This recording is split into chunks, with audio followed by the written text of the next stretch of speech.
আসসালামু আলাইকুম দর্শক, সাফা বাংলা টিভির আজকের সংবাদে আপনাদের স্বাগত। শুরুতেই থাকছে সংবাদ শিরোনাম। যে কারণে সারা দেশে সর্বোচ্চ সতর্কতা জারি পুলিশের। থাকছে ভারতের হাই কমিশনারের সঙ্গে মার্কিন বিশেষ দূতের বৈঠক। যা বললেন জামাত আমির, নতুন করে যে পরিকল্পনা জামাতের। জানাবো পুলিশের কোনো দল বা গোষ্ঠীর লাঠিয়াল বাহিনী নয়, যাদের উদ্দেশ্য করে বললেন স্বরাষ্ট্রমন্ত্রী। এবার বিস্তারিত। দেশ জুড়ে পুলিশের ব্যবহৃত যানবাহনকে লক্ষ্য করে সম্ভাব্য নাশকতার আশঙ্কায় সর্বোচ্চ সতর্কতা জারি করা হয়েছে। শনিবার 1 আগস্ট এক জরুরি বার্তায় এই নির্দেশনা দিয়েছে পুলিশ সদর দফতরের অপারেশনস কন্ট্রোল। উগ্রবাদী সংগঠনের সদস্য ও দুষ্কৃতকারীরা পুলিশের জিপ, পিকআপ, বাস সহ বিভিন্ন যানবাহনের উপর হামলা চালাতে পারে। গোয়েন্দা সংস্থার এমন তথ্যের ভিত্তিতে মাঠ পর্যায়ে সব ইউনিটকে তাৎক্ষণিক নিরাপত্তা ব্যবস্থা জোরদারের নির্দেশ দেওয়া হয়েছে। নির্দেশনায় বলা হয়েছে, পুলিশের যানবাহনের নিরাপত্তা নিশ্চিত করতে কোনো ধরনের শিথিলতা বা অবহেলার সুযোগ নেই। বিশেষ করে ডিউটির সময় এবং ডিউটি শেষে পার্কিং করা যানবাহনের নিরাপত্তা নিশ্চিত করতে সর্বোচ্চ সতর্কতা অবলম্বন করতে হবে। এতে বলা হয়, ডিউটিরত কোনো যানবাহন সাময়িকভাবে থামানোর প্রয়োজন হলে সেটি অবশ্যই নিরাপদ স্থানে পার্ক করতে হবে এবং পুলিশের সদস্যদের সার্বক্ষণিক নজরদারির আওতায় রাখতে হবে। কোনো অবস্থাতেই চালক বা দায়িত্বপ্রাপ্ত সদস্য ছাড়া যানবাহন ফেলে রাখা যাবে না। অর্থাৎ আনঅ্যাটেন্ডেড অবস্থায় কোনো পুলিশি যানবাহন রাখার উপর কঠোর নিষেধাজ্ঞা আরোপ করা হয়েছে। এছাড়া ডিউটি শেষে থানা, পুলিশ লাইন্স, অফিস কম্পাউন্ড কিংবা অন্যান্য নির্ধারিত স্থানে রাখা সব সরকারি যানবাহনের নিরাপত্তাও বাড়ানোর নির্দেশ দেওয়া হয়েছে। এসব স্থানে নিয়মিত টহল, প্রয়োজনীয় নজরদারি এবং সন্দেহজনক ব্যক্তি বা বস্তু শনাক্তে বিশেষ সতর্কতা অবলম্বনের উপর গুরুত্ব আরোপ করা হয়েছে। পুলিশ সদর দফতর বার্তায় বিষয়টিকে অতীব গুরুত্বপূর্ণ হিসেবে উল্লেখ করে দেশের সব মহানগর, রেঞ্জ, জেলা ও ইউনিটের কর্মকর্তাদের নির্দেশনাগুলো কঠোরভাবে বাস্তবায়নের আহ্বান জানিয়েছে। এদিকে বাংলাদেশ এসে মার্কিন বিশেষ দূতের ভারতের হাই কমিশনারের সঙ্গে বৈঠক অপ্রত্যাশিত বলে মন্তব্য করেছেন জামাতে আমির ডক্টর শফিকুর রহমান।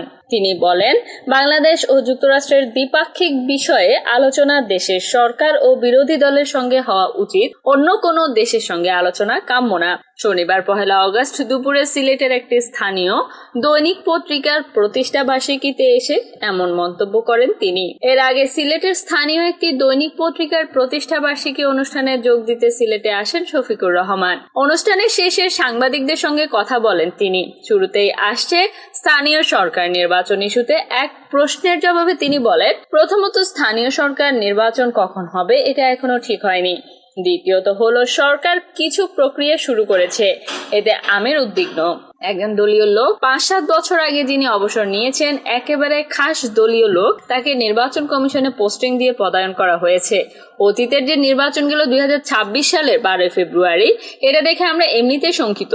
আবার যদি এ ধরনের কোনো বিষয় চলে, তাহলে নির্বাচনের ব্যাপারে সরকারের সদিচ্ছা নিয়েই গোটা জাতির মধ্যে উদ্বেগ দেখা দেবে এবং সেই রকম কোনো নির্বাচনের পায়তারা করলে, আয়োজন করলে এটা জাতি মানবেন না, আমরাও মানব না। এ সময় বাংলাদেশে নিযুক্ত ভারতের বর্তমান হাই কমিশনার দীনেশ ত্রিবেদীর সঙ্গে যুক্তরাষ্ট্রের দক্ষিণ ও মধ্য এশিয়া বিষয়ক বিশেষ দূত সার্জিও গোরের সাক্ষাৎ প্রসঙ্গে সাংবাদিকদের এক প্রশ্নের জবাবে তিনি বলেন, কোনো দেশের কোনো প্রতিনিধি যদি আমাদের সরকার জানিয়ে কোনো কিছু করে সেটা ভিন্ন, অন্যথা এটা অপ্রত্যাশিত। তারা তো ইন্ডিয়ায় বসে কথা বলতেই পারে।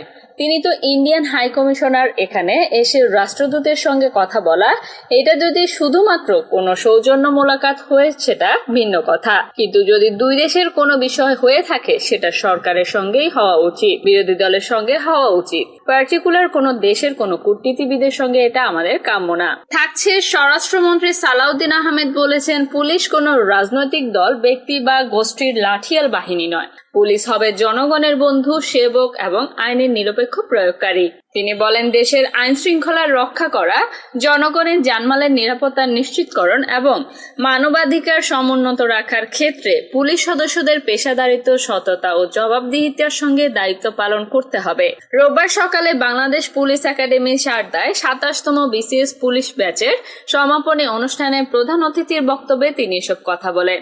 স্বরাষ্ট্রমন্ত্রী বলেন, বর্তমান বিশ্বে অপরাধের ধরন দ্রুত পরিবর্তিত হচ্ছে। সাইবার অপরাধ, ডিজিটাল প্রতারণা, অনলাইন জালিয়াতি ও প্রযুক্তি নির্ভর অপরাধ মোকাবিলায় পুলিশ সদস্যদের আধুনিক প্রযুক্তিগত দক্ষতা অর্জন করতে হবে।